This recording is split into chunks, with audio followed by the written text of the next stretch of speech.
Hey, everybody. Welcome to Practice Fuel today. I want to start by thanking 𝗚mi for inviting me. 𝗚mi from Champion Dentist. If you don't know her, you need to get to know her. Anyway, let's get to this. My name is Joe Kennemore, and I am here today to talk to you about being a maverick and very specifically about direct mail. So let's go ahead and get to it. I know I don't have much of your time today.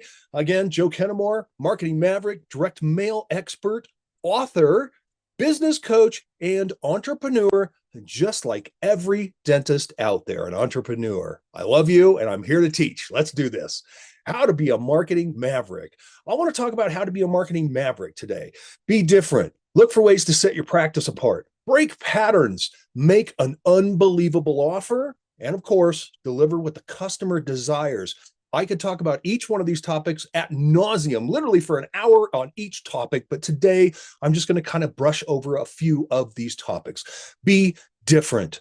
Stand out from the crowd. You have other dentists that are selling the same services, and guess what? If you don't stand out, you will not get chosen. Look for ways to set your practice apart, i.e., what if you're open on Saturday and Sunday and not Monday and Tuesday, right? A lot of dentists I have a lot of dentists that are friends of mine, and they only work 3 or 4 days a week anyway. Some of you work all 7, but I'm just saying, do something different.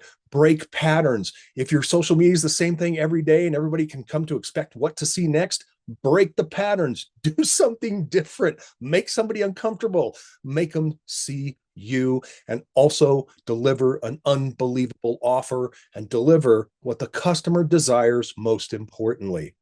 Direct mail and customer acquisition for dental practices. I want to talk about this because I know I can help you increase your customer acquisition at your dental practice through direct mail only. So let's get to it and let's talk about that. What not to do with your direct mail. Never use the words current resident on anything in direct mail. And I think you know why, because those are the pieces of mail that you throw away. They weren't addressed to you. You throw them away. And never use EDDM. EDDM stands for Every Door Direct Mail. It's a United States Postal Service offering where they will canvass a neighborhood for you, and you may think it's cheap, and it is, but every single piece will say current resident, which means you are lacking engagement, and you have to what's called spray and pray. So you spray 10,000 pieces out and you hope that several buy is what you're asking for. So that is the whole deal, what not to do. Now, direct mail the maverick way. Let's talk about this. The list is king here. And the list you're sending to is the king. Ensuring you have a list of exactly who you want as a customer is paramount. Now, if you sold pet products specific to dogs, wouldn't you want to make sure you only communicated with dog owners that have an income and live in the right neighborhood? Yeah, me too. If you sold Medicare supplements, wouldn't you want to make sure that you were speaking directly to someone that is turning 65 years old? I think that'd be a good idea. And of course, if you sold real estate, wouldn't you want to make sure you were communicating with someone who had an income, a credit score, and lived in the area you sold homes? I think that's really important too. Otherwise, you're probably wasting money and time. That's why the list is king. What does a quality list for direct mail look like for a dentist? Let's talk about that. What about people who just moved into your area? Have you ever thought about talking directly to folks who just moved in the last 30, 60, or 90 days?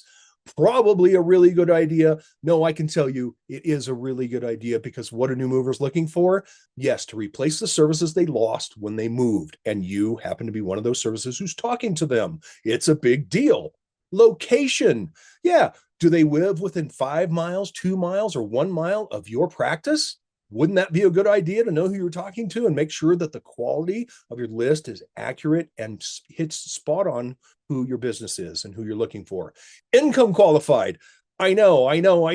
You go through their mouth, you do the checkup, and you find out they need, a pretty expensive procedure, and they can't afford it. Well, if you would have knew they were income qualified before, chances are they'd probably be able to say, yeah, let's get that done. I need that root canal. Anyway, you know what I'm talking about. What about a credit score? Some of the folks you're offering can't afford $10,000, $20,000, $50,000 worth of services, but if they have a good credit score and an income, they could qualify for the loan. Again, the quality list. I'm going to show you exactly how to find all of these people. And I've left here kids. What if you're running a peds, outfit? Your dental practice specializes in children. Wouldn't you want to know that you're talking to somebody who has kids? I mean, why would you talk to somebody who's in their 60s through the 80s when you can talk to people who have kids? It just makes sense, right? A quality list for direct mail is paramount. And of course, ages. There might be something specific you're doing specific to age that might fit your practice better than others. And this as well could be a differentiator for your direct mail and quality list. Now, I told you I was going to show you how this list builder works. And what I'm doing today is I'm going to use Scottsdale Dental Concierge. This happens to be a dental practice that is a part of Champion Dentists. And I want to show you exactly how this works. So let's go do it. Let's see. I'm going to show you exactly how this list builder works. And here we go. So we start with, I choose individuals because I'm not looking for businesses. Am I looking for new movers, only new homeowners, or consumers? Now I'm going to choose consumers right now, and I'm going to choose the geography tab. And I'm going to put a radius around an address. And I'm going to type in the address of Scottsdale Dental Concierge, which I showed you. And here it is. And you can see, watch this over here. It's going to keep updating as I update the parameters. So it knows within 2.5 miles, there are 7,414 people around this specific practice. Now I'm going to get into what's called demography. I want to know more about these people. I want to really qualify that list, right? So let's do that. And let's start with, I don't care about their home, children's gender right now, whether they're turning 65. Most of this stuff doesn't matter. Their credit rating would matter though, wouldn't it? I would want them to have about a 700 credit score to make sure they breeze through any application I send them to. Net worth doesn't really matter. It could, depending on what you're trying to do, but that's about it in this panel. As you can see, you can choose gender, marital status, age, birth month, children's age, ethnicity, religion, education. There's a ton of stuff here is what I'm trying to say that you could choose. And I'm going to get down here and you're going to see quite a bit more. But I want to just do this. I get down here, we got estimated credit rating, net worth. I forgot the income. Did we do the income? We did not. I wanted to do the income because I believe that let's do somebody from $150,000 and up. This Scottsdale Dental Concierge is a practice that basically services folks who have the money they don't need insurance. They just pay outright for it. So what we're seeing right now is these are for consumers within 2.5 miles of the dental practice, estimated credit rating between 700 and 800, and they have an income between $150,000 and $250,000. And there are 2,173 people in that radius. I'm going to go back to the geography. And I'm going to start tightening up the radius a little bit. Let's see what happens within 1.5 miles of the practice. And as you can see, again, it's updating. There's 1,035 people that fit this criteria. Folks, you can put any criteria you want. Now you're going, well, how much does it cost, Joe? Well, for 250 leads with the names and addresses, $23.63. You use them forever. They're yours. And you communicate to these folks for the rest of your life. It is awesome. So anyway, that's how this whole thing works. And I think you probably have looked at it and went, oh my gosh, he's right. I need to be mailing to people who actually can use my service and know exactly who I am. But let's finish this up. I know I don't have long with you today. Variable data merge fields is a whole other component here. And it uses the recipient's first name creatively in a headline on the front of a postcard or the front of the mailer. And that's a big deal. Now, it also allows for creativity in a headline. And why are these things important? Folks, listen, all of you do the same thing I do. And I'm going to tell you what it is. You go to your mailbox, you get your mail, and on your way into the house or the car, you sort through it. And what are you looking for? Your name. That's exactly what you're looking for. When you find your name, it goes into the stack that you keep and everything else goes in the trash. Remember when I said current resident? Yeah, that's right. That goes into the trash. Your name stays in the pile that you get to look at.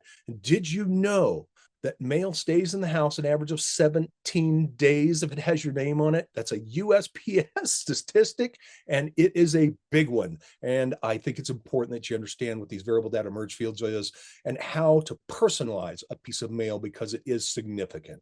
And that creativity is a big deal. And lets the recipient know that you know them. And I have one more thing to say about the first name. Dale Carnegie, he said this, that The sweetest and most kind thing anybody can say and you can hear is your first name. Everybody wants to hear it. It makes them feel special. And when they read it, they know you know them, and it's a big deal. The engagement is guaranteed when you use the first name. What are we looking for? Again, we've all done this. It's the first name, and that's what they're looking for. Once they find that, it's game over, folks. They know exactly who you are. I'm sharing 3 examples of first name used creatively and maybe not so creatively, but I could share this with you. When you look over here on this side, this was a handyman. And it says, first name, we can make your problems go away. So if it was coming to me, it would say, Joe, we can make your problems go away. Oh my gosh, I didn't know I had any problems. What are my problems? Oh, yeah, I do have one of those problems. I need some caulking in my kitchen. Got it. Check. Hello, first name. This is a landscaper. Those 2 cards produced 6 figures in business. Those 2 cards produced 6 figures in business for under $1,000 in spend. The card that says whole hogs, we're ready when you are first name. We're ready when you are Joe. That card produced over $1 million in annual reoccurring business. I'm just telling you right now that what I've practiced and what I've done and what I've taught and what I've written about in my book is this. Use the first name, use their name, engage with them, make sure they know that you know who they are. And that is it. Now, spend your marketing dollars wisely and get the return you're looking for. Happy birthday, first name, wishing you a year full of smiles. Yes, I happen to have cards specific for the dental practices and trade, and I would love to help you with that. I'd love to help you make a list. I'd love to help you do any of the things that you need in the direct mail space and in marketing in general. But I got to tell you, Champion Dentists, they've got your back when it comes to marketing. So talk to them. I'd love to talk to any one of you. Please message me, get a hold of Champion Dentists, get a hold of anybody at Practice Fuel, and ask them for more information about direct mail and what I have to offer here. I appreciate you folks. Have a great day.